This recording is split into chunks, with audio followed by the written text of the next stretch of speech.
What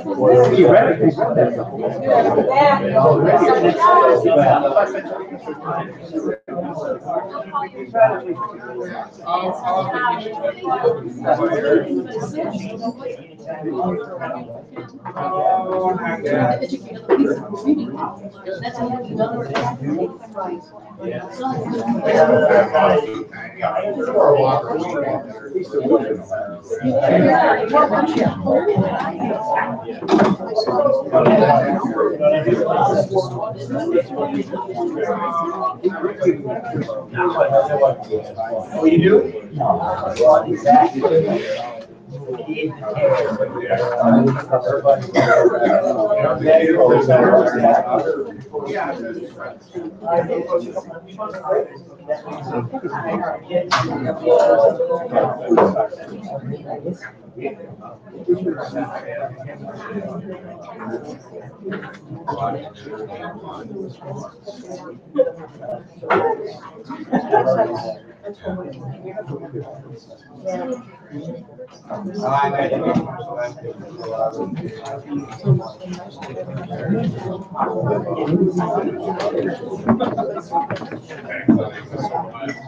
Steak in here? No, have at it.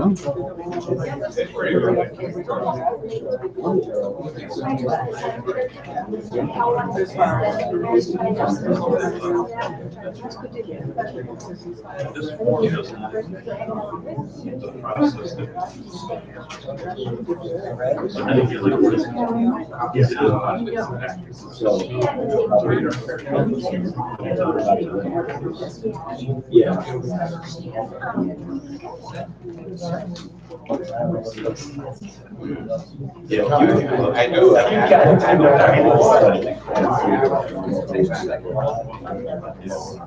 I know has closed session after.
Roll call, please.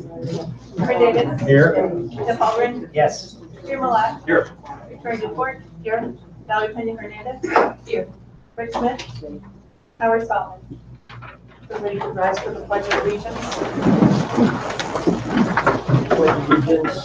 the flag of the United States of America and to the republic for which it stands, one nation, under God, indivisible, with liberty and justice for all.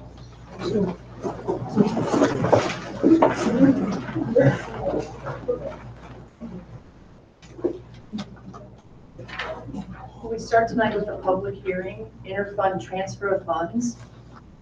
And this is a hearing shall be held pursuant to section 17-2A of the school code for the consideration of an interfund transfer of funds from the transportation fund into the operations and maintenance fund. The hearing will be held on June 19th, 2018 at 7 p.m. at the Education Center boardroom located at 901 South 4th Street, Dekalb, Illinois. And at that, we'll open the hearing. Are there any questions or comments from the public?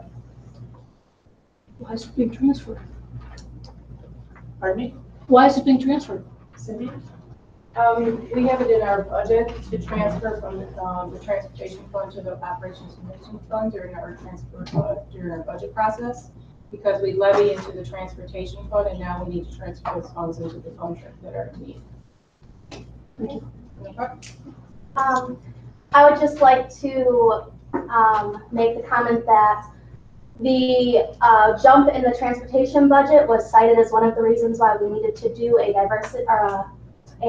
residency check. And when it was brought up before, it was shown that this is why they do this. They put extra here so they can transfer it later. And so I think that needs to be said that this money is not because we have such an increase in students that we're trying to bus, but because you did this on purpose so that we would have the money to move later. Yes, that's correct. Thank you. Thank you. Any other questions or comments? With that, the hearing will be closed. Next, we have the adoption of resolution for interfund transfers of funds. This is an action item that the Board of Education adopt the resolution of interfund transfer of funds from the Transportation Fund in the amount of $3 million to the Operations and Maintenance Fund. Do we have a motion? So move. Yeah, could we have some discussion? I'd just like to ask Cindy a couple of questions, which I spoke to her on the phone. Okay. And I just want to make this clear to the board and clear to the public. Cindy, could you speak please about the cap on the operation and maintenance budget and what's changed about that and what's changed in the legislature and the law? Yes, with the new evidence-based funding formula, it's not the operations and maintenance budget that they removed the cap on, it was the education fund. Okay, thank That you. the cap was removed on. So that gives us more flexibility when we're doing our tax levy, so we won't have to put as much into the transportation fund and do transfers. Now we can actually put the dollars in the funds that we actually need them in, without having to do transfers. Okay, thank you. Roll call, please. Fred Davis, Yes. Jeff Albrecht, Yes. Karen Malak, Yes. Victoria Newport, Yes. Valerie Pena Hernandez. Yes. We have public participation and recognition. The Dekalb Board of Education would like to recognize Barb Food Mart for the 5th year anniversary. During the past 5 years, Barb Food Mart has served 80 to 100 district families in need every Thursday. The concept of Barb Food Mart started by caring and energetic retired District 428 teachers and has continued to thrive with the collaboration work of so many retired teachers, district staff, and caring community members. We'd like to thank the efforts of the Barb Food Mart team for their service to so many DeKalb District 428 families. So thank you to Barb Food Mart, and we have representatives here. We do. I'd like to introduce Deb Booth and Christine Holloway. Both are members who have stepped up and are serving Barb Food Mart in different capacities. But what we've done since Cheryl's retirement from Barb Food Mart, we have really brought in a team of folks to take care of the weekly, all the 80 to 100 families that we're serving. I'd also like to recognize that we have Billy Guillermo is our treasurer. He's on the board. Val is on our board, and I serve as the secretary. And we have a recognition certificate here, so if you could come forward, that'd be great.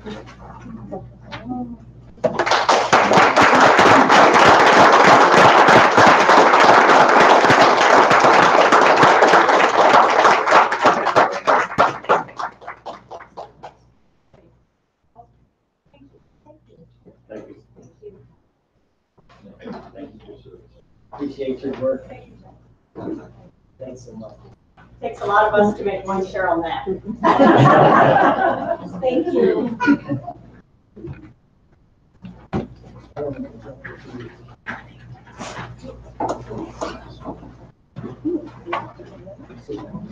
Next, we have acceptance of gifts and donations, and this is an action item. With the Board of Education, accept with gratitude the donation of $8,488.54 from the DeKalb Education Foundation. Do we have a motion? So moved. Second. Roll call, please. Jeff Albrecht, Yes. Karen Malak, Yes. Victoria Newport, Yes. Valerie Pena Hernandez. Yes. Fred Davis. Yes. And thank you to the DeKalb Education Foundation. This is one of 3 grants that they fund throughout the year to supply teachers with different materials and equipment they need. So it's a great group of people at DeKalb Education Foundation giving a lot of money to the district. Thanks so much. Next, we have public comment. Members of the public who wish to speak to the board should complete a request card prior to the meeting. This section of the meeting will be reserved for comments from the public. All comments should be limited to 3 minutes. Criticism of individuals is not in order. Melissa, do we have cards?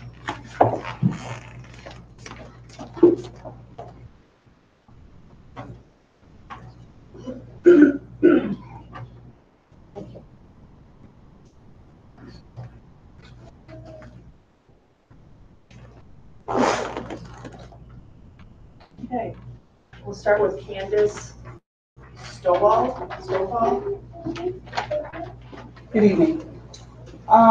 The question I have is regarding the residency letters that were sent out.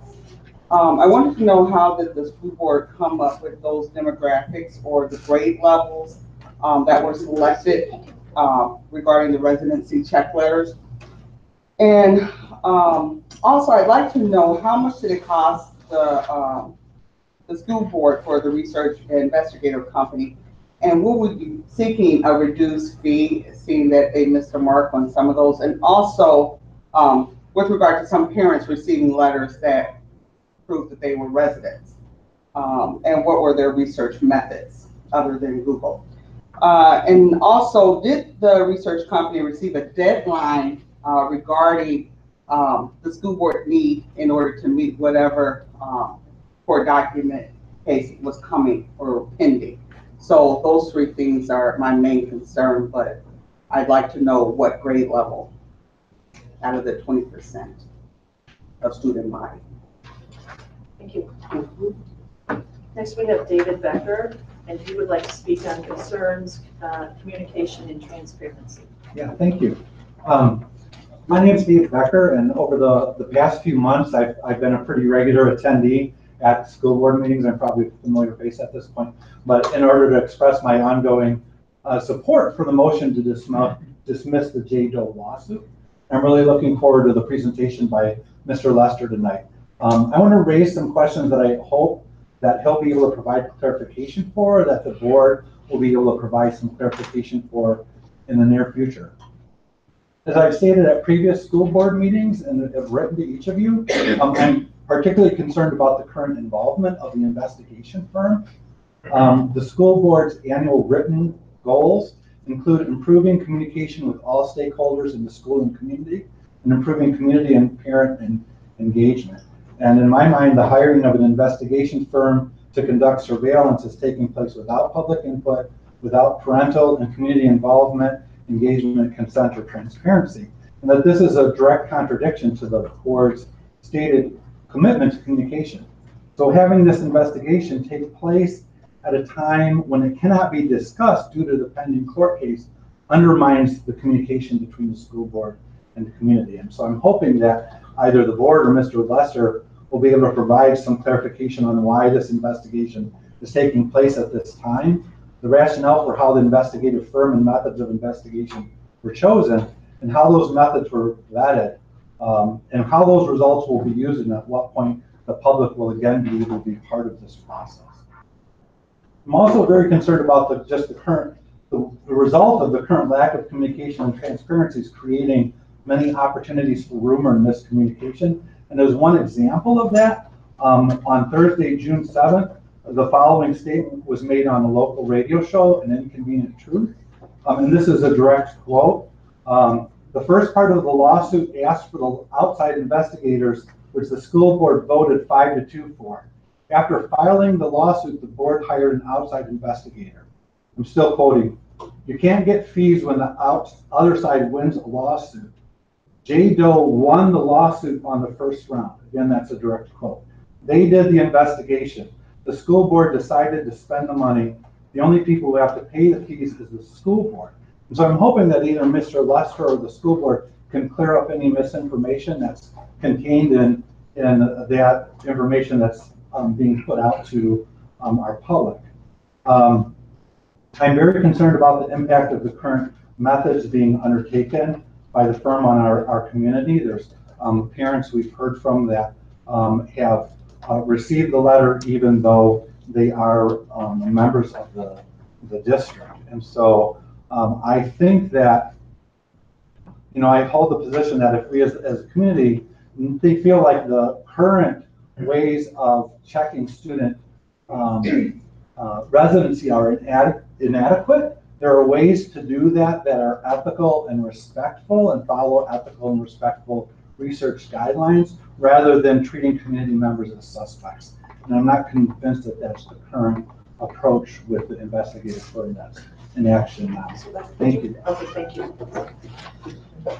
Next, we have Laura Vasquez. This is also speaking on the residency check. Thank you. I'm here to address the residency check letters that have been sent out to a sample of residents in the district. I'm not sure if someone can answer questions regarding methodology, but I'll pose them here, and I leave my email address. I am both a resident of the district and a member of the NIU faculty. I'm familiar with the institutional review process for vetting research before it is undertaken. Its primary goal is to protect human subjects from physical, psychological, or social harm. In any research methods course, students are taught how to gather data to prevent causing of harm. Without due diligence, the potential for harm increases. All research begins with the acquisition of data, but that in itself presents problems. Here are my concerns. Number one, I am concerned with how this random sample of names was apparently not cross-checked with information in the district's possession regarding residents. Who was responsible for doing this before families were unnecessarily alarmed? Number two, how does this ill-conceived strategy coincide with the board's desire to heal after some serious racially divisive issues in the past? Number three, how are these actions coherent with the intentions of the recently adopted diversity plan? The goals are laudable, but this practice is not consistent with a welcoming process or compassionate communication, both language from the goals. I can only hope that you, as dedicated members of this community, were not aware that families were targeted without proper district cross-checking of information that would be available in any district school office or database. That someone did not follow through on the due diligence that would have been required of any graduate student. I am confident that you would never have intended that outcome and urge you to take action to halt a poorly conceived plan that is both alienating and disheartening to members of this community. I suspect that you paid for better execution. Thank you. My email address is attached. Next, we have Nancy Richardson. She would like to speak on the residency. Good evening, everyone. I am one of the parents who received a letter from the Dekalb School Board about residency. This letter upset me, as did a part of the information from the letter. States, information has been brought to our attention that you may not reside within the school district boundary. That is a lie. I am a resident of Dekalb for 40 years. I have 8 children in this district. Out of the 8, I have 3 remaining, 1 in high school, 1 in elementary, and 1 in junior high. The letter has upset me. I feel like this is racism. I feel like I am picked out for low income people. I feel like you are targeted my daughter, as she was a ward of the state, but now she's mine. I would like to know how the school board come to hire a company that investigated and determined that I am not a resident. I met with the superintendent and asked for a copy of the determination of how he came about that I'm not a resident. He said to me, I would have to ask the attorneys to get a copy of that letter. I would like a copy of that finding. I am a taxpayer. I have a right to a copy of that letter. You have picked on people that are too scared to speak out. I'm not one of those people. You have targeted me and my family without doing your research. I thought we were brought here to help kids learn, not be torn down.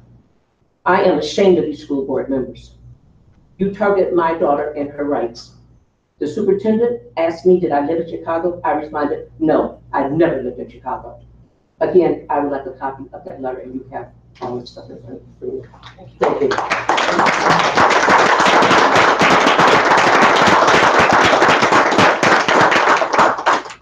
Next, we have board committee reports and correspondence. The I would have to say is going to be handled further down the list here when Tim comes to us with information as to the handbook review. I was at that handbook committee meeting a little while back. A lot of good information. So I'll just pull that for when Tim presents. Anybody else? Yeah. Next, we have presentations, residency lawsuit update. Mr. Tom Lester, School Board Attorney for Hinshaw and Culberson, LLP, will provide an update on the John Doe lawsuit. Good evening, board members and superintendent. The purpose of this presentation is to provide an overview of the results of the residency review. In order to do that, or prior to doing that, I'd like to provide a brief background on why the board determined to do the residency review.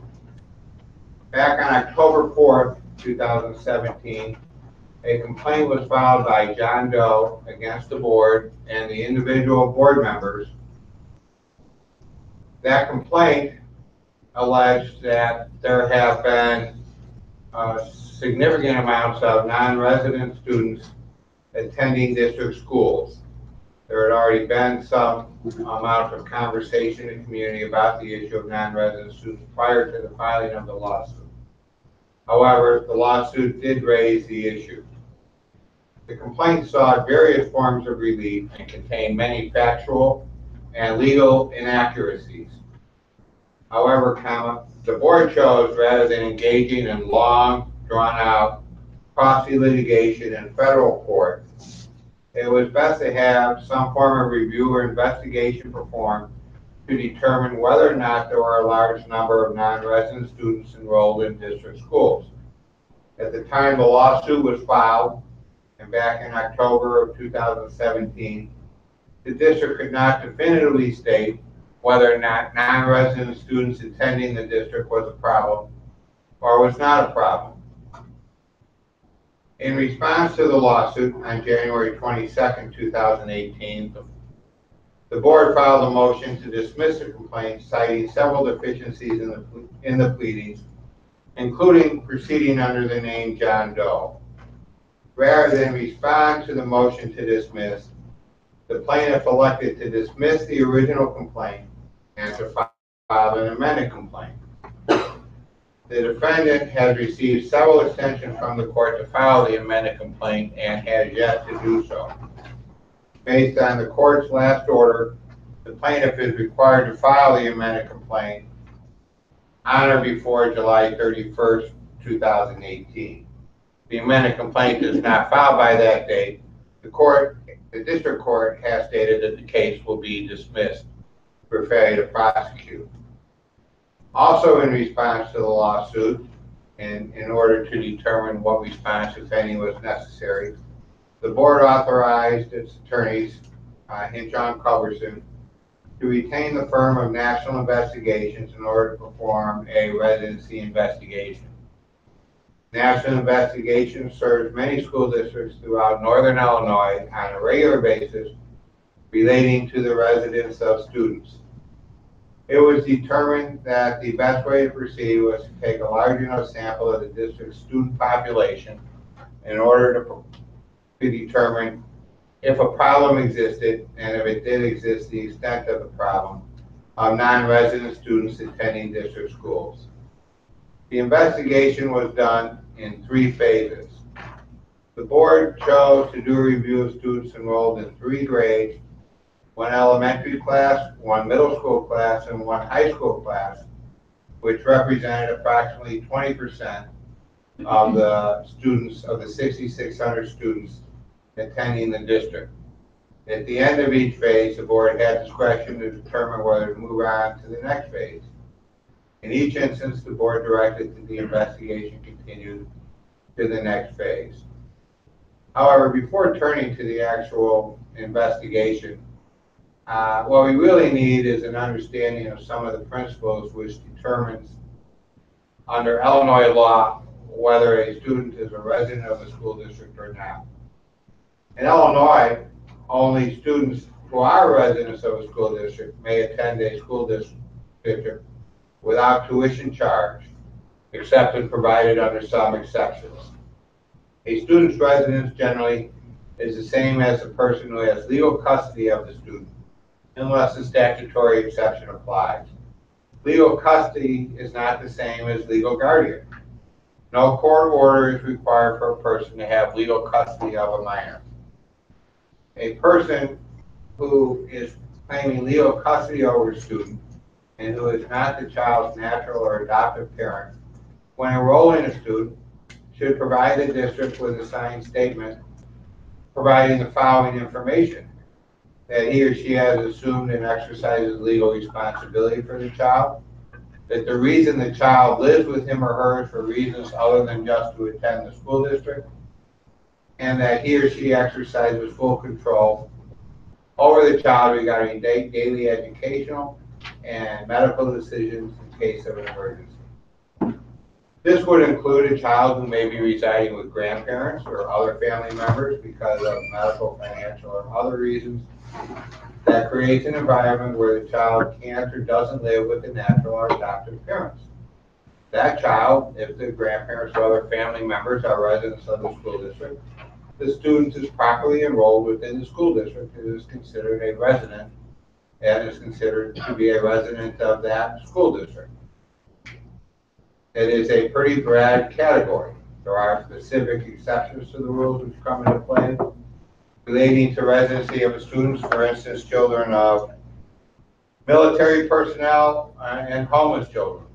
These are all matters of state law, and it is state law that precludes a school district from allowing non-resident students to attend the schools without paying tuition.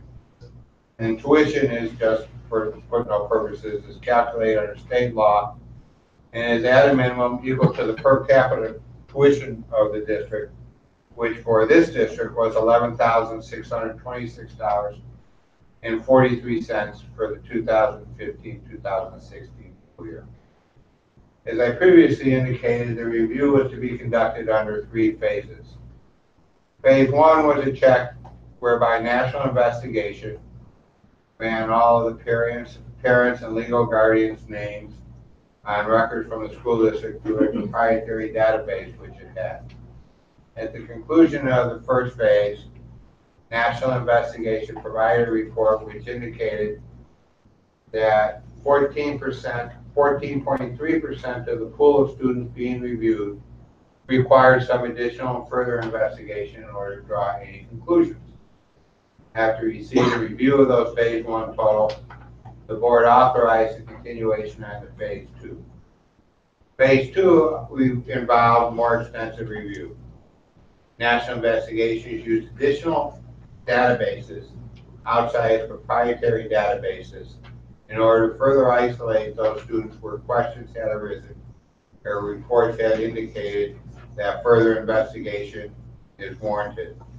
Those publicly available databases included property reports, Illinois Department of Motor Vehicle records, and U.S. Postal Service records. The end of phase 2 reduced the students where residency was still being reviewed to approximately 10.75% of the pool. This was a report that was based primarily on database searches that are publicly available and did not require any investigation beyond those databases. And no action was taken by the district based on the results of those first 2 phases, other than to direct that phase 3 be pursued, which involved further research and actual investigation beyond the databases. There were limitations placed on national investigations during this phase of the investigation. The primary restriction was that they could not knock on doors or approach people within district boundaries. They did investigate outside of the district and did investigate based on the databases reports, which indicated where the parents or legal custodians of the student may be living outside the district. Some of those investigations confirmed that the parent or legal custodian was in fact living outside the district boundaries. At other times, the investigation of outside the district information was inconclusive and could not draw any conclusions one way or the other. After receipt of the Phase 3 report, it was reviewed by district staff and determined that either because students were homeless or the district had confirmation that a particular parent or legal custodian lived within the district, additional students, the pool which remained where there were still questions about the residency was further reduced. At the end of the day, Phase 3 determined that 5.7% of the sample size who is being used may not reside in district boundaries. Of the 3 grades we previously discussed that were investigated, of that 5.7%, 50% were at the elementary level, 29.5% were at the middle school level, and 20.5% were at the high school level. With this data and information, and without proceeding or taking any actions against any individuals or students, the administration did start an informal review process in order to confirm the information has been received and give a process by which anything could be cleared up. In doing that, the district sent letters to the parents and legal guardians who were remaining and requesting that they come in and meet with the district to clear up any misunderstanding and get the record straight and determine if the student was a resident of the district. In response to that letter, a number of parents have already contacted the district, have met with administration, and cleared up a number of misunderstandings and correcting the records such that the remaining students, as of today, for which questions still arise or may exist, amounts to approximately 4.8% of the sample size. That investigation process will continue. The letters indicated or requested that the parents or legal custodians contact the district if they can on or by June 29th, so that we don't go out and take any action which is inconsistent with the actual records. We would certainly encourage anybody who has received one of those letters to contact the administration. Pursuant to those letters, they have phone numbers and emails where people can be contacted at and to clear up any misunderstanding. In addition to doing the residency investigation, the district is reviewing its procedures as it relates to enrollment of students and updating of district policies. The district also plans on providing additional training to those members of the staff that are involved in the enrollment process in order to strengthen that process and prevent the enrollment of non-resident students. As of June 29th, when the informal review process is completed, we'll have reduced the list to the students where there are still some questions. At that point in time, further attempts at contacting the parents and custodians of those remaining students will be done, including possible home visits.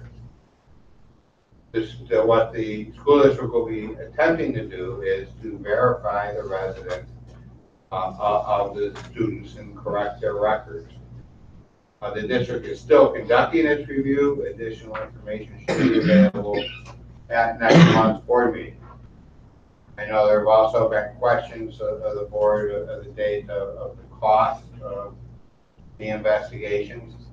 To date, National Investigations has been paid $4,284 for phases 1 and 2, and will be paid $13,612.50 for phase 3, for a total cost of $17,860.50. This is information that if the lawsuit were to have been continued, the district would need in order to respond to. And based on experience, this is significantly less expensive and more expedient than having to litigate the issues in federal court. As I indicated, we hope to have additional information for the board at its July meeting. as the district continues its review. Thank you.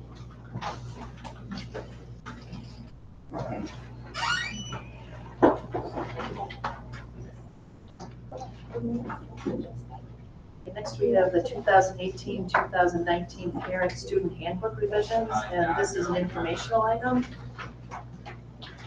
Mr. Benson. Hi, good evening. So one of the committees that I serve on is the District Handbook Committee.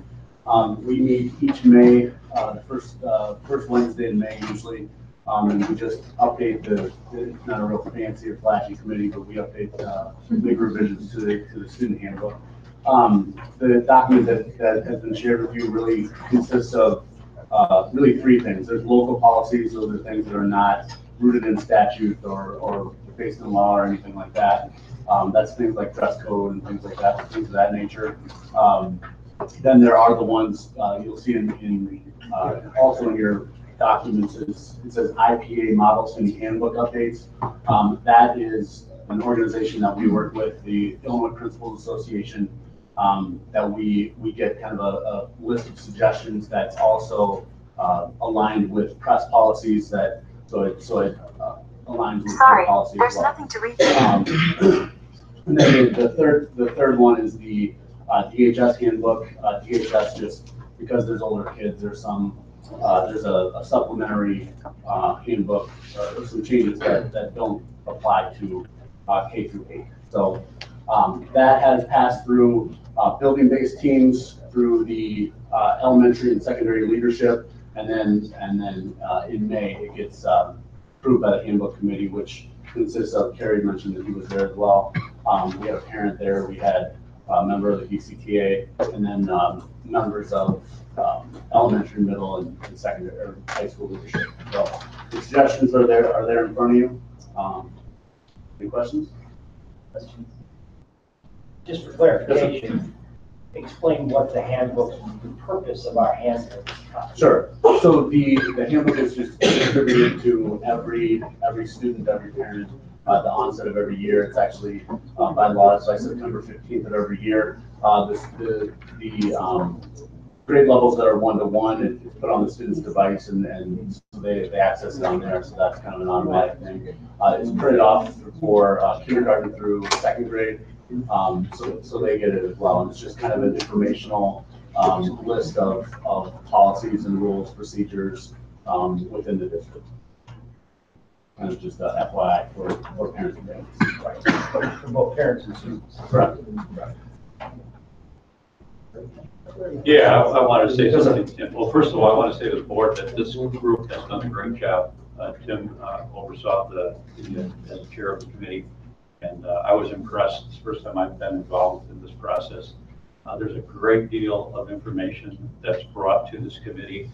The handbook is fairly extensive, and when you get a group of building administrators, principals, and so on in this room, and they start talking about these various things in the handbook, you know, there's a lot of different perspective, and they bring a great deal of thought and analysis to the whole process. So, Tim, thank you, and thank the group, the rest of the group. They did a good job.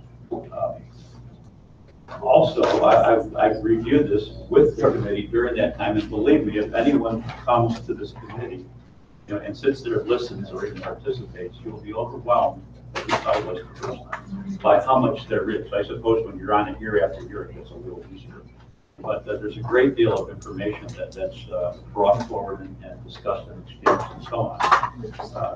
And so it's not something that's simple. I mean, it may look simple when you get the handbook and you have an issue, your child has, you know, a question, or you have a question about something in school. It's always good to go to the handbook. If you go to that part of the handbook that applies to your situation, then usually there's an answer. So that's all good. One of the things that we did discuss was the holiday parties, you know, which this board, of course, was not happy with the outcome of it from a couple of years back, and that's been changed. Tim, I want to say something specific about what I see in the draft. I guess still it's approved, it's essentially a draft that we had at that meeting, and that exists at this point. We brought tonight to the board for information, and then for next meeting as action to approve that handbook. One thing, Tim, that I noticed when I reviewed it again on Friday or Saturday morning, whatever it was, on the back of the material there, In the holiday party section, we don't mention anything about the PTA participation, although that was in what we brought to the board. And I think that something about that ought to go in with the handbook account of holiday parties. Just kind of at the conclusion of the holiday party. At the very end, just tack it on to the end of the paragraph that's there now. I think the paragraph does a fairly good job of explaining the policy of the board and the district at this point. But when Jamie gave to us, the recommendation as to how to manage this policy, there was included in that discussion about the PTA would be able to be involved after school. I'll just resend the whole, what I presented to the board that night. Sure. I went back and called it, I'll send it to you. Sure. And I found one little thing, a word that was dropped at the end of some paragraph. I'll send it. We seem to find one of those. Yeah, they're on the side, right? We eliminated two hyphens here. Yeah, yeah. And also one other thing, this is He's fairly. just the guy for that job. That's the perfect one to be on this committee. Well, I was, as I said, quite amazed, at the expertise that was brought by the various building administrators and the parent. We had one parent there. I think there was another one on the committee. There were three invited, one not able to attend this time, but the parent brought good perspective. It was really a good process, and I was very pleased to see how it was handled and how different folks, different people in the committee interacted to come up with ideas that one individual probably would think of, but a large group like that did think of, and addressed various number of issues that might cause us, some concern or whatever, going forward. Now, there is one thing that we didn't decide to take up, and that you can speak to the board about that, and that was the issue of young children being dropped off at an athletic event or say a theater event or something to that effect, a large congregation of people at the school's property. So Tim, could you give us a little overview on Sure. that? The concern itself was that there have been times that, particularly at football games or high school events, that there's a large number of unsupervised kids. And so we were just kind of debating how to address that and whether to require parental supervision at those type of events. What we ultimately decided on, and this is kind of the gray line that this committee is, the whole handbook committee is, we don't want anything that's sort of dropped in that could be, or that could warrant further discussion within the building teams and even as a separate vote by the board. So that's, those type of things come up. Similar to you've mentioned in the past, Gary, about the holiday parties from a couple of years ago. That's kind of how that happened. And so what we want to do as part of that handbook committee is make sure that anything that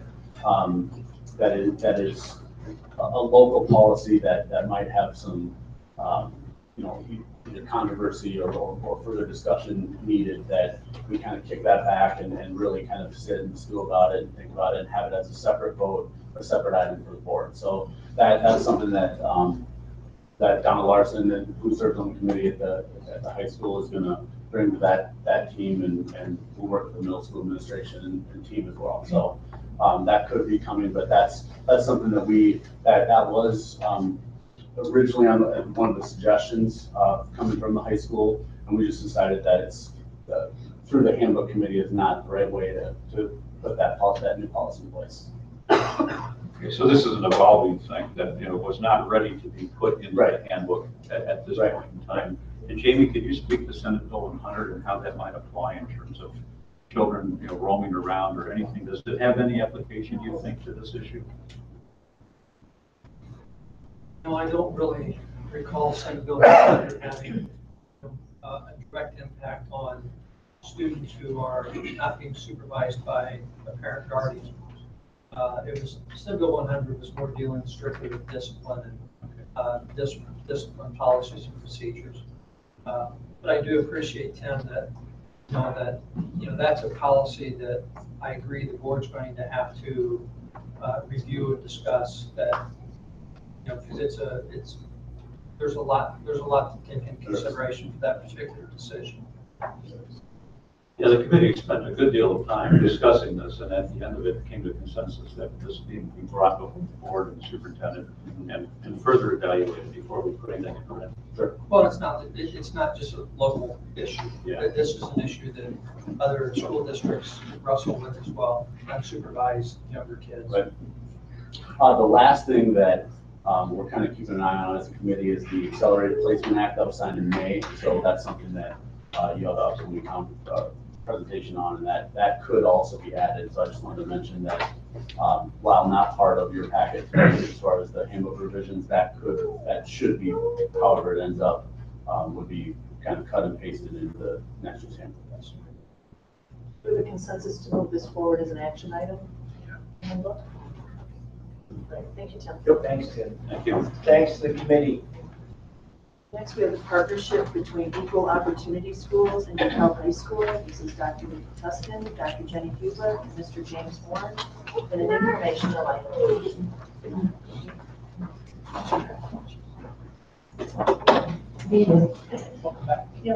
I've been here since 3:30 this afternoon, so if I sound like this, you know why.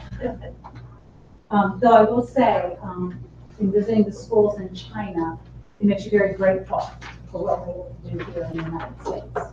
We struggle with a lot here, but they are in awe of what we're able to accomplish here in the United States.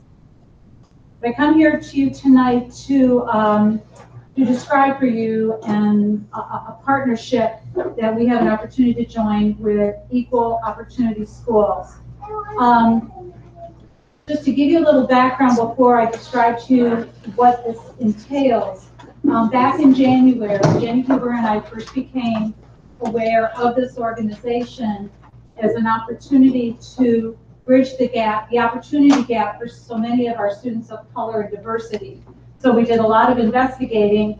James Horn, along with Sean Potts and Brad Bess and myself, went to a number of information sessions with this organization during the winter with other high schools who are already actively involved with this organization. I also wanted to share with you that Equal Opportunity Schools here in the state of Illinois is actually part of a state of Illinois initiative called Lead Higher to become the very first state in the nation to ever reflect student diversity and talent at the highest levels of K-12.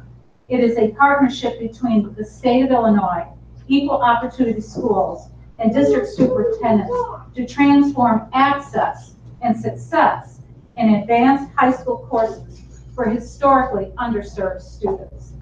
And so what I'm coming to you this evening, is to describe to you the partnership. We have been selected one of only 120 school districts across the country. Over 1,000 applied. We are one of 120 who have been invited to participate in this partnership. Equal Opportunity Schools is an organization committed to work with school districts to ensure students who have backgrounds that have equal access to America's most academically intense high school programs, and particularly that low-income students and students of color have the opportunities to succeed at the highest levels. Sorry. So through a very rigorous application process, Dekalb High School was selected to be a partnership school for the 2018-2019 school year. This partnership will support the initiatives embedded in the diversity plan, and this EOS will collaboratively work with us and Dekalb High School to close the race and income participation gap in AP classes for students of color or low income, raise AP performance rate across the building, develop systems and structures for the district to sustain and improve upon results in future years, and establish a higher sense of what's possible for missing students and enabling further increases in college readiness and closure of the opportunity and achievement gaps that exist in our district. I hope that link works. Let's try it. It may not. Oh yeah, it does. You might have to turn up the volume, Tim.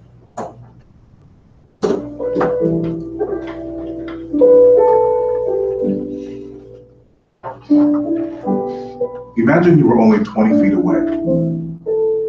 Imagine you were one of hundreds of thousands of kids who was missing. This is the reality for 750,000 low-income students and students of color across the U.S. These students have the power to transform our communities, our cities, our country, and even our world. These students are capable of advanced education, and yet they are just across the high school hallway from the education they need and deserve. They are merely across the hall, 20 feet from the education that will help them transform their own lives and the community around them. For example, in advanced placement courses, less than 1% of high schools across the U.S. fully reflect the diversity of their student body. That means that at least 750,000 qualified students are missing from our most advanced high school classrooms. You can change that. Equal Opportunity School's mission is to ensure students of all backgrounds have equal access to America's most academically intense high school programs, and particularly that low-income students and students of color have opportunities to succeed at the highest levels. Why focus on advanced placement courses and international baccalaureate? Research shows that focusing on AP and IB equity may offer the highest impact per dollar towards college readiness and busting the achievement gap. But most students and their families don't know that. And despite best intentions, teachers and counselors often need better data, tools, and proven strategies. Since 2012, Equal Opportunity Schools has worked in 152 districts, in 450 high schools, in 27 states to boost AP and IB participation by more than 46,000 students. That means 46,000 students empowered to transform themselves and the communities around them. What happens when those students get access to these advanced courses? They succeed and they believe in themselves. Studies show that 3 out of 4 underrepresented students believe they were successful in AP and IB at the end of their first AP experience. And 80% of underrepresented students plan to take AP and IB again next year. But do all these new students water down programs? No. In fact, 85% of schools maintain or increase AP and IB course pass rates after working with Equal Opportunity Schools. Here's what Superintendent Ron Severson said about the program. In my 40 years in education, this is the best money we've ever spent. We are reaching kids that we have never reached before. We are changing the history of families because of that opportunity. They're taking classes that are changing their view of the world. They're changing their view of themselves. They're able to go out and compete on a different level in the economy. It's the best investment we've ever made as a school district. Help us find your missing students and transform our schools, communities, country, and world.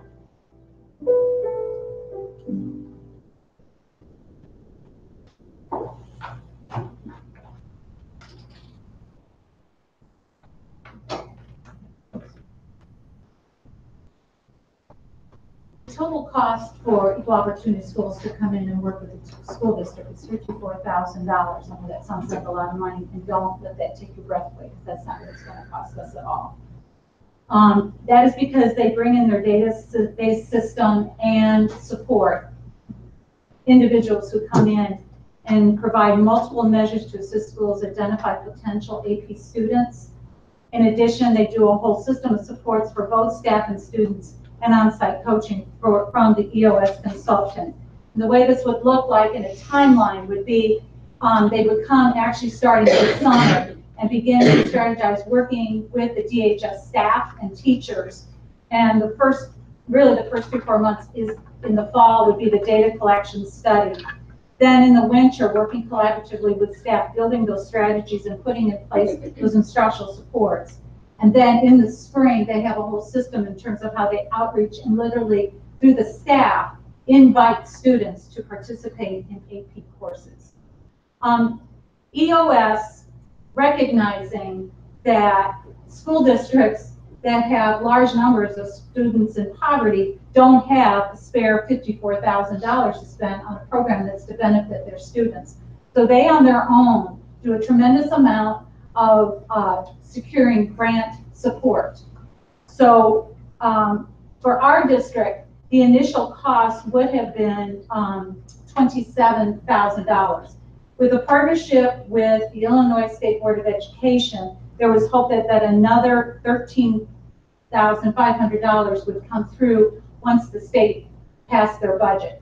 That part of the grant, which was mentioned in the higher education board announcement that I read to you earlier, is still in process. We were accepted as a partner school at the end of March, but with the understanding and what we expressed to them that unless we could get that additional $13,500 in support grant money, we would not be able to be a partner. They, as an organization, sought out additional outside grant money to ensure that we, as Dekalb District 428, could participate as a partnership school for this year. So as a result, the cost to the district this coming year would be $13,500. This is not an increase into what we're spending in our district. We would simply reallocate the money that we have spent on AP materials over the last 4 years and reallocate it towards this initiative to support this program. So for example, last year, I came before you and you approved the purchase of AP Euro History and AP Bio. If I recall, Carrie, you really love that AP Bio book. Those two books combined together cost the district $25,645. I'm asking that we reallocate $13,500 of money that we set aside for the purchase of AP textbooks. We don't need anything new. We got everything up to date in light of College Board and reallocate it for this initiative for the 2018-2019 school year.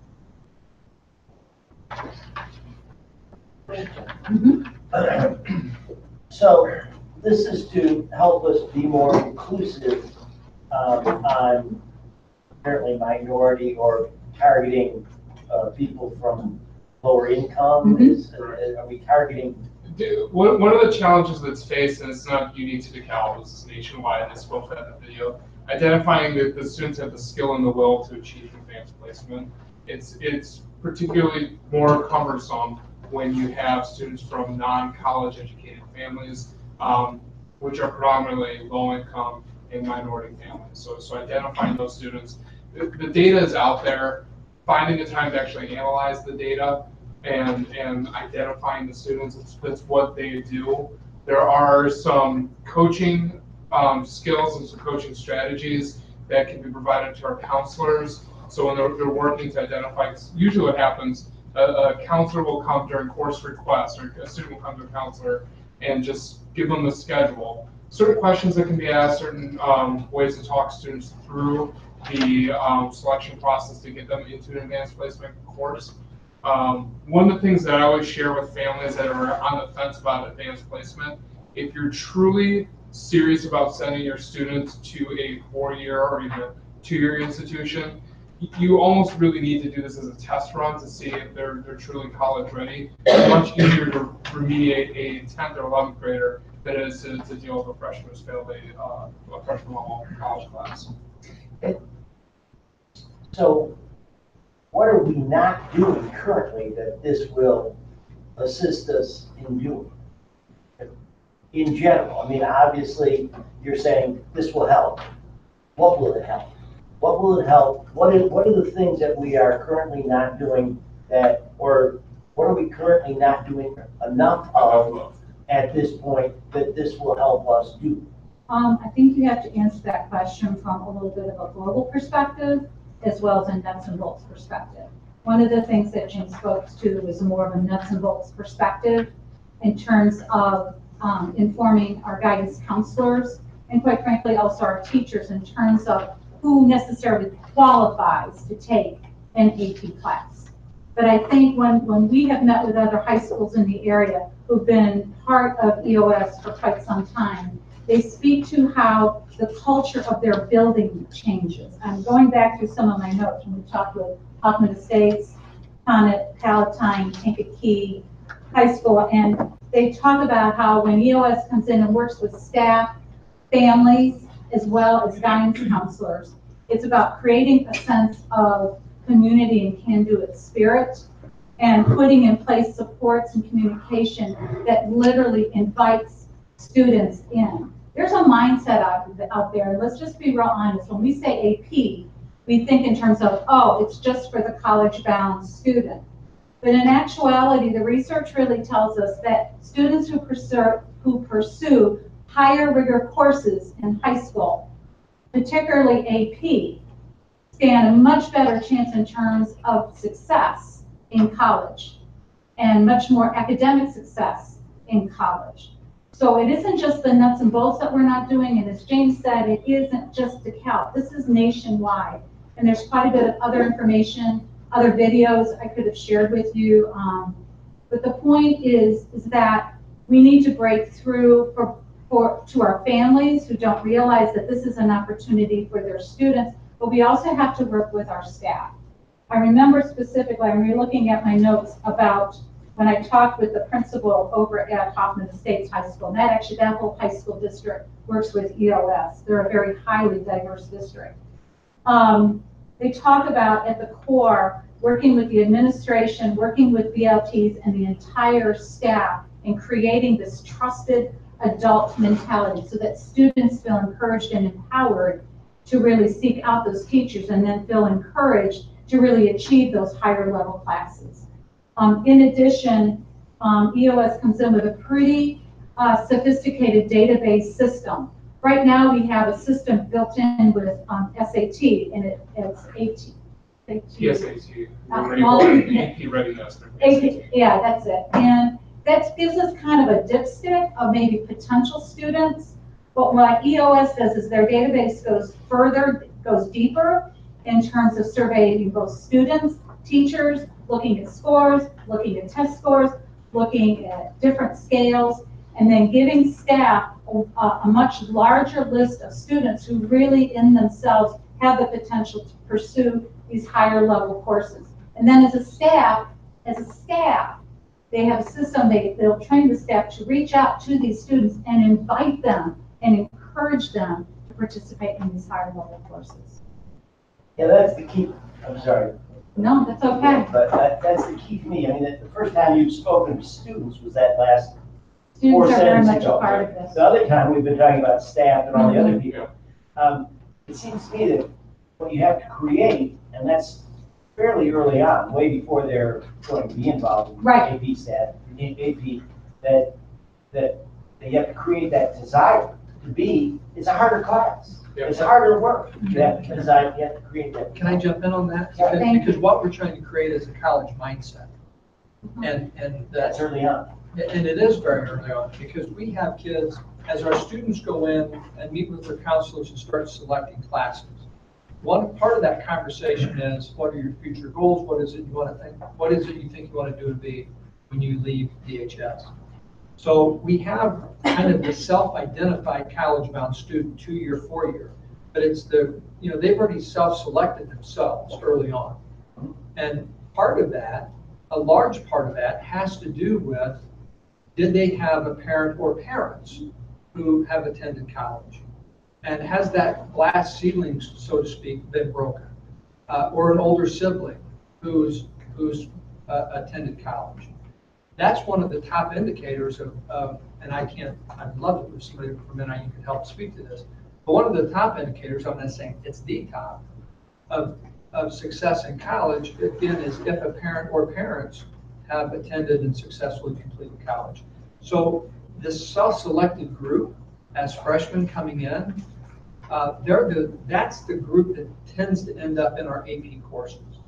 And when you have high, low income families, then we have a lot of students who are very capable, but they just don't believe that they're capable.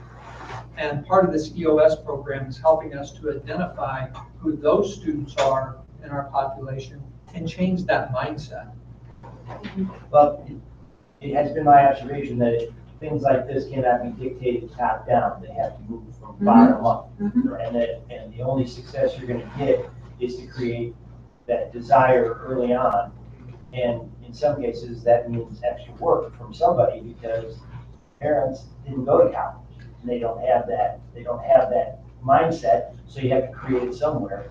from down below. And I imagine this program It does. addresses that issue. It To does. your satisfaction. It does. In fact, that's why the first year has nothing to do with, actually, we're not talking about students being enrolled in AP for this year.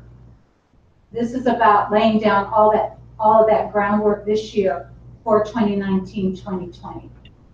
Seems in keeping with our diversity. Yes. The whole diversity thing that we create. Another piece, if I could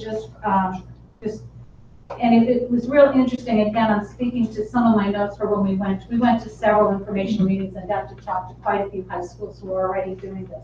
But the thing that I was so struck by when I talked to different administrators was how it changed the culture of the school and the community. Because to speak to your point, Jeff, they did a number, and each high school did it differently based on the needs of the community and of the student body. But a lot of intentionality of inviting parents as well as students, reaching out to the community, and also engaging staff and helping them be an active part. We kept talking about the teachers being the trusted advisors, breaking through it just being the guidance counselors in the office, but the teachers as well. So it's a really multifaceted piece, and really getting those structures in place so that when the students are eventually enrolled in AP the following year, all of those pieces are in play. And then if a school, and I'll just be real upfront, if the school district wishes for EOS to stay on a second year to continue that support, we can revisit this and look at a possible reallocation of additional funds. But for right now, this is just a commitment of just 1 year. Vicki, question just for you. Yeah. We talked a lot about AP classes, but we also have dual credit and honors classes. Will this process also go towards trying to put more students into dual credit and to honors, or is this just an AP? What the folks that we have talked with over the last several months have said, this program specifically addresses AP. But the trickle-down effect that it has on the overall school actually has that same type of impact, particularly with the honors courses. It also has an impact in terms of the trajectory, entry level of AP, and what I mean by that is, again, I'm thinking back to the high schools that we talked with this winter. They discovered that what they needed to do as school district is start offering entry-level AP, more AP level classes for freshmen and sophomores, and not just having heavy loaded at the junior, senior level. Right now at the high school, the only true entry level. AP, human geo, a little bit of Euro history. Maybe, yeah. But the bulk of our AP classes are really junior, senior. So one of the things that OES has helped some of these other high school districts do is really kind of rethink their scope and sequence in terms of their AP classes and getting students involved in AP sooner rather than later. Because as the video spoke to, 85% of these students went on to take another AP class after their first one. And if I could just jump in here to answer your question, the honors program, the honors classes that we have do feed into many of those AP classes. So if you get that college mindset, if you shift that slightly at the high school, that will trickle into the honors and then eventually to the dual credit, because many of our dual credit classes are for students that have that college mindset. And another quick question is, now colleges are looking more at what rigor you take in school versus, your ACT or SAT. They want to see your transcripts, what you've done, what sports, what activities you are in. How do we go about educating the parents and the students that is changing what colleges are looking for? It's not just about the GPA, right? Yeah. Right, it's not about the GPA, it's about what you're doing and what you're involved in. And I think, that's something that we've been missing out on, is not educating parents on what the direction that's going. Okay, I have a question. I know that I emailed you these questions and you answered them, but I do have a question. So what I meant by unique students, I actually meant literally participating in the AP program. So I know that you said you're not really quite sure, so you included the cultural composite of the actual classes. So this is an estimate of the demographics per se of each course? No, of the overall classes put together. The AP all the program. AP classes. Correct. So what you're saying is Asian is 7.3%, 7.13%, Black is 4.9%, Hispanic is 16%, multi-race is 0.4%, and white is 70%. Yes. Okay, so that's for the overall. Now, what type of intervention, or what do you do with your students who typically don't pass at this particular moment? So we know that I mean, the rigor is hard, and APs, most kids are not prepared, and they don't truly understand unless they've taken a course, the rigor that comes with AP. So what you're saying is this program will analyze all that data and help you better serve and better prepare and better, because I think it's both. It's not just the student, it's also the educator. Sometimes they're really good in the material, but can they actively engage the student to completely engage and buy out on this or buy into this idea of AP? That's why we take, literally, the 2018-2019 school year will be about all of that. Really looking at our student data, looking at what supports do we need to put in place to support students as they enter these AP courses. And some of those supports look like things like AP support study halls, changing the pace, and not the content nor the rigor. And I do want to make that very clear. There isn't a drop in standards here at all. But in terms of the structure of the courses, a lot of these high schools now do like an AP summer prep seminars to help prepare them. But then also they do a lot of work with staff and helping to help the staff see themselves more as advisors and advocates and building on the relationships with the students. Because again, I think I want to speak to something Jamie said earlier, is that students who tend to enroll into AP classes already see themselves as college bound. One of the barriers, I think you said very accurately, Jamie, the glass ceiling, that a program like this can help all of us do is empower our students to break through that glass ceiling. And so it will speak to all of those things, both for support for students, but also a changing mindset for teachers, as well as reaching out and doing a better job of informing our family members. And I have one last question. For me, I see this more so aligned with the diversity plan more than anything. Why isn't this part of the diversity plan directly embedded in it? Well, because we actually been working on this since January, just to get approval. We didn't know if we'd be approved as a school district. We heard right before spring break. And as I said, it's a very selective process. So we were selected right before spring break. That was right in the throes of while the diversity plan was being written and approved. In a perfect world, it would have been great if it all happened at the same time. But as Jenny and I envisioned, well, we all envisioned, was that this would be the perfect vehicle of support in light of the diversity plan for the high school. So it was done in that spirit. But this has been in the works since January. And the question mark over the grants. That was a big part of it too. Obviously, the money was part of the reason, but I would have liked to have known about this a long time ago, especially as somebody that was on the diversity plan committee and worried about these kinds of issues. Having said that, let me flip the coin and say, personally, I don't see this as a diversity issue because I'm willing to bet, and James and Jamie, what you guys said about self-selected group, the students that come to AP are generally self-selected. Maybe they get alarm twisting from mom and dad, or a relative, or whatever, some expectation, just like in some military families, you're expected to enlist and do service for the military. So yeah, I understand all that, but I'm willing to bet that if you wanted to take the effort or expend the effort or take the time, the money, and so on, you would find a lot of underperforming students in the group as a whole, not just in diverse students, not just in students of color and economically disadvantaged students. But if you really look seriously across the whole range of students at the high school level, even before high school, it would be good.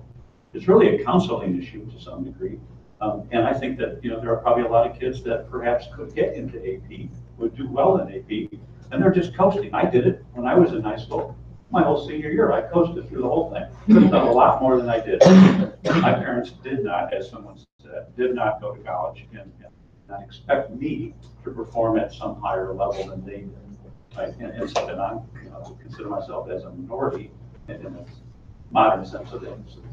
And Terry, I agree that we all have students who are going to take that path of least resistance, the most comfortable path through high school. And I think that what this program is intended to do is to find those students, all those students, and try to put that carrot in front of them, or try to light the fire behind them.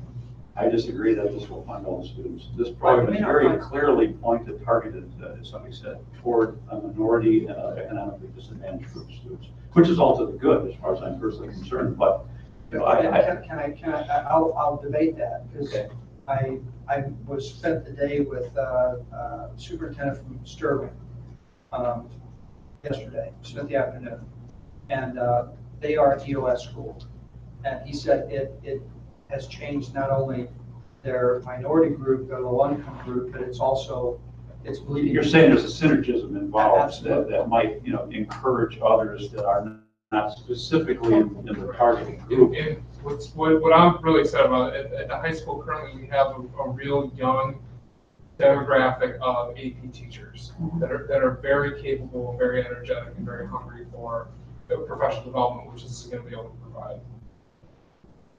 Yeah, so anyway, I think, in the best possible worlds, and I know we don't live in one, but you know, it would be great to see all of the students encouraged, as this program would like to encourage a specific group. And then to the cost. Okay, so one thing that really worried me when I read the background, which you know I look on the screen, it says money used to support the previous AP materials, and Vicki explained to us some examples, will be used and reallocated to this initiative. If you have success with this program and more kids come forward from whatever group to participate in AP, there will be a concomitant increase in materials cost.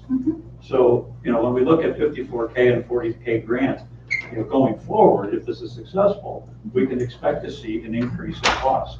Probably a significant increase in cost if it's truly successful. Right, but can I just speak to that cost in terms of, for us as a district, for this coming year? And I made a point of saying that for the last 4 years, we've invested quite a bit of money in AP materials because we needed to. College Board tells us every 10 years, when a certain material that's been approved by the school board is at that 10-year mark, we have to approve. So systematically, James and I have worked through all the AP courses, and everything is in line and up to date. Yeah, College Board requires to jump AP materials every 10 years. So, and that's a complete. So are you saying that you have enough materials on hand, whether it be software or electronic? We won't have to update, meaning we don't have to go and buy all new AP US history textbooks. No. But we have right now 55, let's say, students enrolled in AP US history for next year. Okay. If that number then goes up to, I would call it successful, it goes up to 65, it goes up to 70, it goes up to 70. We don't have to go out and vet, we don't have to go out and select a whole new set of textbooks. We always have extras. Yeah, you're absolutely right. We may need to. Yeah, so how long will that bank hold? I mean, you know. Well, but you know what? But if that's the problem that we incur, because we've invested. Oh, sure, it's a great problem. That it's a wonderful problem strictly from the to money have. point of view, right? And I guess I tend to look at the glass half full. I think that 13,500 in reallocated funds is a wonderful investment to make if, in fact, down the road, this is the problem that's presented to us, that more students are given that opportunity. To jump in, I'm also the same. I am with Carrie on the money thing all the time. I'm worried about money all the time when it comes to this stuff. But I think that Carrie, both my boys were both went to BHS, and both were heavily involved in AP classes. I think it works wonders. I think it's stupendous. I think if we have that problem, I think that's a good problem to have. And I think that's you're in a sense creating success and then following that success down the road. I as long as we can keep the program strong and not start giving performance awards, I think that as long as we stay with the strong AP programs and you're just increasing your numbers, And also to keep in mind, I was a little uncomfortable with the word target. The overall targeting students, the overall goal of EOS is to have the demographics of your AP classes reflect the demographics of your school. That's where the opportunity gap exists. And so if an organization like this can come in and help support us as a school district to close that gap so that we can proudly say that our AP and honors and dual credit enrollment reflects the demographics of our high school, then we are an amazing school district.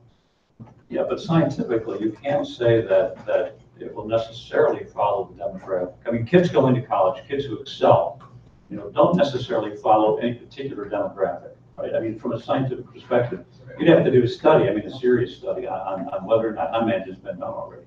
My gut feeling is that, although this is probably a good thing, I'm quite sure that there are people in this group, economically disadvantaged or people of color, that are being missed. They're not participating because they haven't been encouraged and they're not selected or self-selected, just because of the culture of the situation and history today. Okay, but I don't think that you can scientifically say that we necessarily expect that this group should, just parallel our demographics. I don't think we know that. But it can be a goal. It can be a goal. So we're going to be revisiting this subject, are we not? We're going to be monitoring this subject as we move along, as funds come or go, as we get grants or don't get grants, that'll have to come before the board. Right. So we'll be monitoring this situation if you guys would. Absolutely, absolutely. And in fact, if the board takes positive action in July, I understand that's when the action is yes, we can invite the EOS representatives to come to the school board meeting once we get started and to give our reports. So after 2 years, we go through this process. Is there any more cost after that 2 years? No. Or then are we fully trained and Yeah. we're? And the initial investment is just year one. We as a district can choose whether or not we want to continue with them for year two. Again, when I've talked with the high schools, almost all of them engage in the second year. Again, it's always pending on the grant money. But again, EOS recognizes that the very districts they want to work with are the districts that need the support. And then, all along, we were hoping for the state of Illinois to come through with a certain portion of grant money. Hopefully this time next year, that grant money would be in place and then we could be talking about a second year. Or EOS will come up with additional outside grant. But for right now, this is what it will cost and why we're asking for that reallocation. So we can think of this in a sense as being faculty development. I mean, it's. Absolutely. This is just a program for faculty development. Absolutely. With the data portion, a lot of PDs that come with the data warehouse. Yes, yes. Well, do you have one more question and then? Yeah, well, I have a million. Want an easy one? Here's an easy one. What happened to $500? You're asking someone who hasn't slept in 40 years. Seriously? We'll let you out. Do the math for me, okay? Thank you. All right. It's just a curiosity. Thank you. I'll be glad to give you a spreadsheet later. All right. We have consensus to move this forward as an action item at the next meeting? Yes. Thank you very much. Okay, next we have the non-business consent agenda. This is an action item. That the Board of Education approve the non-business consent agenda items A through D. We have a motion? Second. Discussion? Roll call, please. Mayor Millet? Yes. Victoria Newport? Yes. Valerie Plante Hernandez? Yes. Fred Davis? Yes. Dekalb? Yes. Next, we have the business consent agenda. That the Board of Education approve the business consent agenda items A through D. Do we have a motion? So moved. For a second? Second. Discussion? Roll call, please. Valerie Plante Hernandez? Yes. Fred Davis? Yes. Dekalb? Yes. Mayor Millet? Yes. Victoria Newport? Yes. Next, we have business and finance. ROE inspection results, 2017, 2018, and this is an informational item. Good evening. I'm just bringing forth the Regional Office of Education Health and Life Safety inspection results. Every year, all of our school buildings, as well as the Education Center, are inspected by the Regional Office of Education. This past year was over our winter break, And then they submit a report of any concerns and violations that we work on correcting immediately, and some over time, depending on costs that are involved. The reports in front of you are just some informational pieces. So things to note about this is that out of our 12 buildings, we have 7 that have under 5 violations, which is extremely good. We cover a lot of square footage, 1.2 million square feet actually, and to be able to have such a low number of violations is in respect to the communication. I think this put forth by our administration to our staff, and that our staff do respect the rules of the ROE and the fire marshal in regards to life safety and other fire code issues. So with that, if there's any questions, I'll be happy to take them. Questions for Tammy? How many square feet? 1.2 million. I haven't asked that question yet. Wow, okay. Jamie, what's changed, if anything, with respect to the ROE framework, for doing the inspections? Is any litigation, any statutory changes or anything like that? No, they may look for some other type of things such as carbon monoxide detectors, where laws have changed that we have been required to make some changes throughout the district. But we have kept up on all of those requirements as they've been brought forth by the state or by the federal if there were any, and we haven't had any concerns brought forth through the reports. I want to say something about that. Brick and mortar is something that doesn't change much compared to a lot of other things that we can get involved in. That's why I asked the question. I want to know, is there some significant thing that's changed? And evidently there's not. So that just follows with what I've always thought of as how brick and mortar is administered as compared to a lot of other things in the school district or any organization for that matter. So thank you for taking care of the inspection. Other questions for Tammy? Actually, I have it for, I'd like to know, summertime is when we do we do huge amounts of stuff. You're busy doing lots of things to our schools, things that we have approved over the last several months, things that we've talked about, some improvements, things like that. At some point, I would like to request for coming on the agenda, not for tonight, because we have time for it and I'm not sure you're prepared, but I think in July, I'd like to have like a progress report on the things that are going on. I know we have a lot of stuff going on. I'd like to hear about that if I could at some point. So possibly you guys can think about putting that on the agenda for July. I'd like to have that happen. Okay, sure. And I usually do a final update in August or early September in regards to what was completed over the summer. But if you'd like this is an just interim more of a report. casual, here's what we're doing. Because we got a lot of stuff going on. We have that, we have the change out over at Huntley. We got, over at Founders. We have that stuff that's going to be. Sure, I'd be happy to do that. So, yeah. Okay, sounds good. Thank you. Thanks, Tammy.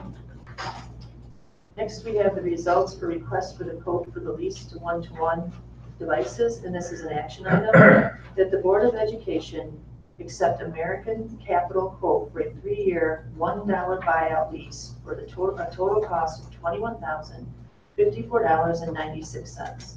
The total amount of the lease cost of the devices is $628,476.96. Do we have a motion? Second. Discussion? Okay. Roll call, please. Fred Davis, Yes. Jeff Albrecht, Yes. Terry Millet, Yes. Victoria Newport, Yes. Valerie Fitzgerald. Yes. Next, we have new business and administration. Adoption of TCI brings science alive for elementary classrooms, and this is an action item. That the Board of Education approve the adoption of the TCI Bring Science Alive program, proposal number 2 for all elementary school classrooms, K through 5.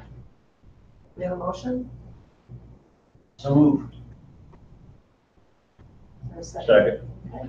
Discussion? Right. Roll call, please. Jeff Albrecht, Yes. Terry Millet, Yes. Victoria Newport, Yes. Valerie Hernandez, Yes. Fred Davis. Yes. Next is the contract with Dekalb County Health Department for vision and hearing screening support. This is an action information item. that the Board of Education accept the agreement with the DeKalb County Health Department to conduct vision and hearing screenings at a couple of our district schools and our outplacement facilities for the 2018-19 school year. Do we have a motion? So moved. Is there a second? Second. Okay. Any questions? See anything you want to share? Just that I'm back to you again, just to ask for, to grant this agreement with the DeKalb County Health Department, but if you might notice that we've reduced the number of screenings that we'll be doing next year, utilizing our resources that we have in district. But we are down 2 certified school nurses, and so our resources in district are, we will not have them at DHS, Brooks, or our outplacement, so that's why we're looking to be supplemented with DeKalb County Health Department. And is that 1,080, is that the figure per location or total? Total. Any other questions for Kristen? Thank you. Yep. Roll call, please. Chair Millat, Yes.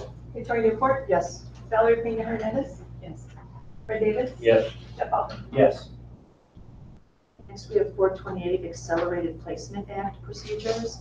This is an informational item. Amy and Dr. Jen Huber. So, the item after this is, approving the Accelerated Placement Act, which is a policy change for the state of Illinois.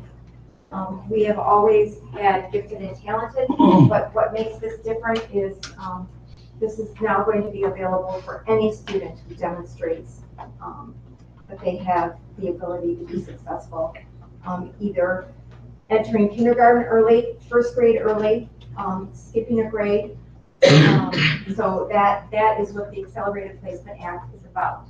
And so what has been shared with you are the procedures that we have in place as we go through this process. Remember, this becomes law July 1st. We as a district didn't find out about this until, what, late March, early April, Jamie? Yep. So we have had procedures in place because not as if DeKalb doesn't have gifted and talented children. We just don't have a gifted and talented program. We address their needs in a variety of ways through differentiation, advanced classes, flipped math, Khan Academy, AP classes at the high school, honors classes at the high school, due credit classes at the high school. So we do have opportunities for our students, and so those opportunities will continue, but the procedure in terms of how we meet those students' needs and what that's going to look like, those have been laid out for you.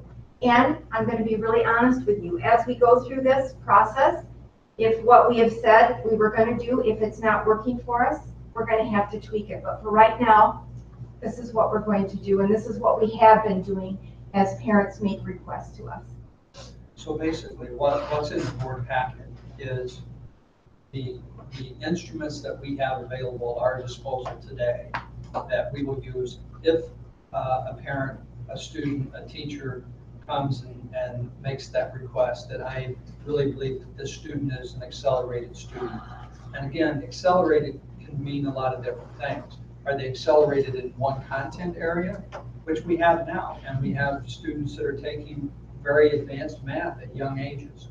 And with that, you know, we're accommodating through devices, through creative teachers. And then you have the situations where it's a student who really needs to move a grade, potentially 2 grades. And then other factors have to come into play. Certainly how the parents feel about that, because there's a social component. And so there's a social measure that also has to be taken into consideration.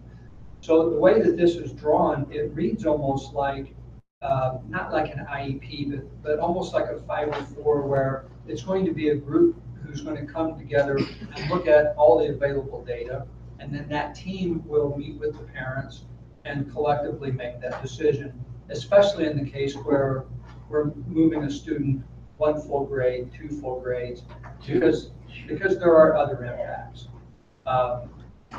So this will evolve. Many districts are scrambling to have a policy in place by July 1. We'll obviously vote on this at the next board meeting as an action item.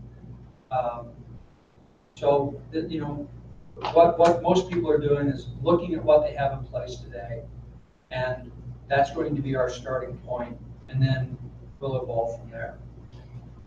Now, I have a question, Jamie. I think what we have, I think what we have here in Dekalb is great to a certain degree, but I feel like, and I think Rick mentioned this, having something for our middle school. Like, I'll take my son, for example. He's 7th grade, and Tim and I just had a meeting about next year for 8th grade for him. He's going to be Skyping in and doing geometry from the high school. So he is advanced in many ways. But, we're only catering to some of the content areas or accommodating for some of the content areas when there could be room for additional, right? We are talking about science, that's a potential, and social studies, that's another possibility for students. Because we have students who are bored out of their mind who could possibly be taking things. And that's why this new law, I think, was pushed forward. And that the recognition, and I'll tell you what this is also laying the groundwork for, is not only the personalized learning, but the state superintendent is very big on, help me, Dr. Huber, competency-based learning. That we're going to look more at the Mastering the skills. the student, we're going to start measuring mastery. And then, here's something that James and Dr. Huber and I were discussing. For students that are greatly accelerated in math, for instance, what we'll run into at some point is on the back end. What do we have to offer that student their junior, senior year? So we're going to have to start working with our partners at the collegiate level, or explore other options, online options that we can make available for students who are truly our accelerated students. And mom, dad, maybe the student, they don't want them over at Kish. They don't want them on NIU's campus as a 17-year-old. Yes, the social emotional pieces. Right. So that's what they used to do, and it didn't work. People went to college at 16, 17, and just completely collapsed. And I'm okay with that too. So this is something that is certainly going to evolve. This is in front of you because a bill passed, government has signed it, and we have to have something in place as a starting point by the end of July. So is it some sort of nebulous mandate? Is it just kind of they're saying, hey, fix this problem, you have to do it by July 28th? July 1st. Yeah, July 1st. So that's great. What are we going to vote on? This backup that we have right now? No, this isn't a backup. These are our procedures. This is For right now right. to support the Accelerated Placement Act that I think So will approve. what document will we have next time to say yes or no to an action vote? The document, the accelerated placement. Yeah, that's what I'm looking at. Okay, so this is what I'm talking about. All right. Okay. All right. Well, it sounds to me very labor intensive. It sounds to me like you're examining each student to a certain extent as to their abilities and whether their abilities are being met at that particular individual. Okay, so I want to bring up, to that point, an email that we got from a parent of a student, several students actually, that some have taken AP and I guess one or two of the younger ones have not yet. And he's very concerned because if they have to take, and apparently they will have to take Intro to Chem and biology, is it, or physics? Physics. In their freshman year, that will preclude them in terms of schedule time from taking 2 AP classes later in their high school career. I think this is a topic that we need to take outside of the meeting. Okay, but it's related, is it not? It's related, but It's expensive. not something I want to discuss here in a public forum right now. Okay, especially not for a particular family or something, but I'm just saying that this is an instance of an example, or an example, could be anybody, right? But in our district, apparently, and I didn't know this, we have some prerequisites? Yes, prerequisites and mandated courses, and that then apparently can have some impact on student schedule later, like, a lot like college, right? I mean, if you don't get your prerequisites out of the way, you're not gonna be able to go on and take the ones you really want to take. It's a complication. So, yeah, it is. Hey, I have a question for you.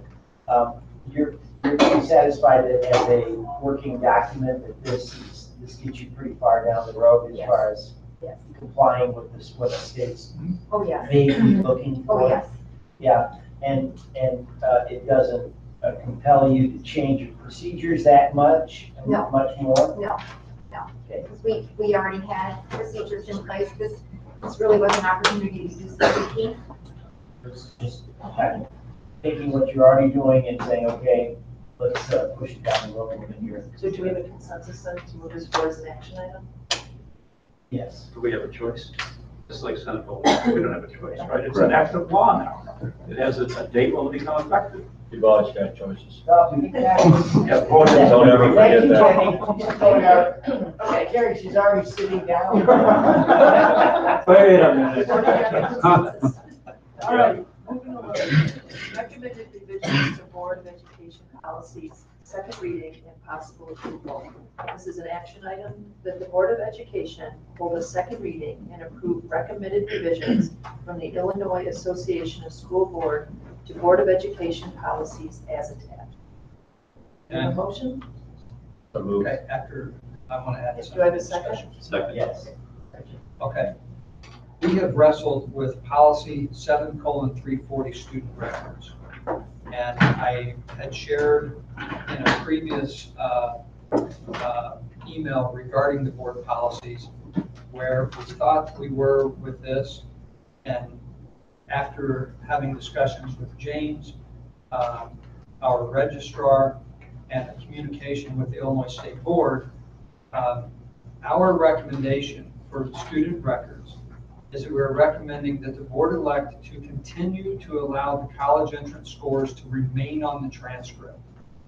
Students and parents or parent guardians, however, can request that the scores be omitted when they're sending them out. And this process is currently, what I just described, is currently outlined in our student handbook. Here's the reason we're making this recommendation. Right now, parents and students expect that score, ACT, SAT, if they took an independent SAT, the score still comes to the district and goes on the transcript. The SAT that the state provides, that we give in the spring, that score goes on the transcript. So the students and parents expect it right now to be on the transcript when it goes out. And right now, when we upload transcripts, they're uploaded in batches. So they're not uploaded individually. So if we were to flip this and say none of the scores will be on, the kids and parents are going to come in and request that they go on. So our registrar is going to be individually uploading these transcripts instead of in batches. Basically, it's going to create a boatload of work for her. Leaving it as is, we'll have fewer students and parents coming in saying, I would like the transcript to go out without the scores. So it's going to be much fewer. Again, after email correspondence with the lady from the State Board of Education, she said, absolutely, you can continue that practice as long as you're making public notice to parents, students, that this is going to be the process, that they can have the score taken off. So you're gonna send a letter that you're saying to Yes, parents? well, we'll send through the various ways that we communicate, we'll get information to the parents. So the number of not wanting it is significantly smaller than the number that would want you to include it in the warning. Yes. Now, the reality Making it is, a lot less work. the reality is when a transcript goes to a college, the college is going to turn around and ask for the official score, which comes from the testing company anyway. But it's kind of like sending an unofficial transcript with a college application, and then once you're notified that you're admitted pending official transcript, official test scores, then you have to get that official transcript and then the test scores sent to them as well. So that's why parents and students want the score on, because right now I can send it, with the test score, and they'll go, okay, we're gonna trust you, but we wanna verify, so have the company send us the official score. I'm curious, do we charge for the official transcript? We charge an extra fee to give official transcript and to give the ACT. Right, there's a fee, yeah. So this is in the best interest of our students, that we continue with the current practice, and we'll reflect that in the Press Plus policy when we return it for them to update our board policies. That's the only amendment. But my question, you're gonna actually send, or Mr. Horns would be sending out to all high school parents, or you, just a letter stating the options they have?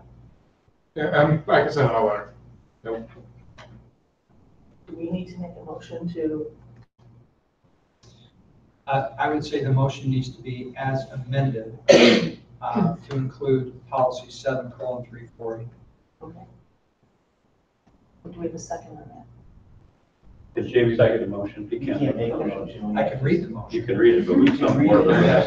The motion would Well, be, so moved on the motion. the motion would be that the Board of Education hold a second reading and approve recommended revisions from the Illinois Association of School Boards and the Board of Education policies as attached, including the amended policy 7:340 student records. That motion. Well, I can read the motion. You So can. let's- Someone else can. Yes. Yeah, he already read it. Yes. So I'll move that we go forward on that, what you just read. He's making the motion. That's right. I'll second. Okay, roll call, please. Kathleen Hernandez. Yes. Fred Davis. Yes. Dekalb. Yes. Terry Millet. Yes. Victoria Dubois. Yes. No, you can, that was the amended motion. Okay. And thanks for sending the email, Jamie. Okay, and with that, the meeting will be adjourned. All in favor? Aye. Good.